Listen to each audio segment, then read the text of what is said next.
સાહેબ પેલું શાક માર્કેટ પણ બાજુમાં છે અને આપે કહ્યું ને મને ખબર નહીં પડતી, મારે સમજવું એ નથી. સિવિક સેન્સ નથી તો છે ને ટ્રાફિક પોલીસ, તો કરી જાય ને ગાડી, કરી જાય ને કરે જ છે ને, બરાબર. સિવિક સેન્સ અમે શીખીશું, નાગરિકે શીખવી જ પડશે, નાગરિકે શીખવી જ પડશે. પણ નાગરિકનો રૂપિયો પરફેક્ટ વપરાય ને એ જોવાની જવાબદારી તમારા કોર્પોરેશનના અધિકારીઓની છે.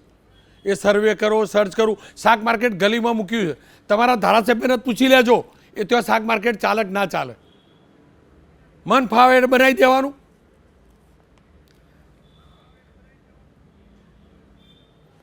આપ જે જણાવો છો એ સંદર્ભે મારે કહેવું છે કે ચોક્કસ અમે અભ્યાસ કરાવતા જોઈએ છીએ અને એના માધ્યમથી જ નક્કી થતું હોય છે.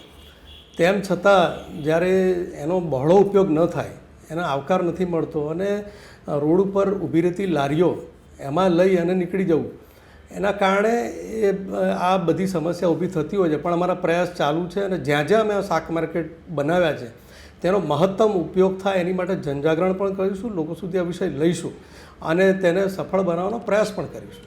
ઝાલા સાહેબ, આપનો ખૂબ ખૂબ આભાર. ચૂંટણીનું વર્ષ છે, અધિકારીઓને કહેજો.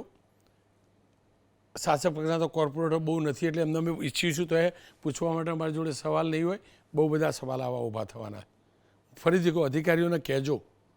આપ તો રેવન્યુ વિભાગથી છો ને સાહેબ, કહેજો રૂપિયો ઝાડ ઉપર નહીં ઉગતો, આટલું કહી દેજો ખાલી. આપનો ખૂબ ખૂબ આભાર.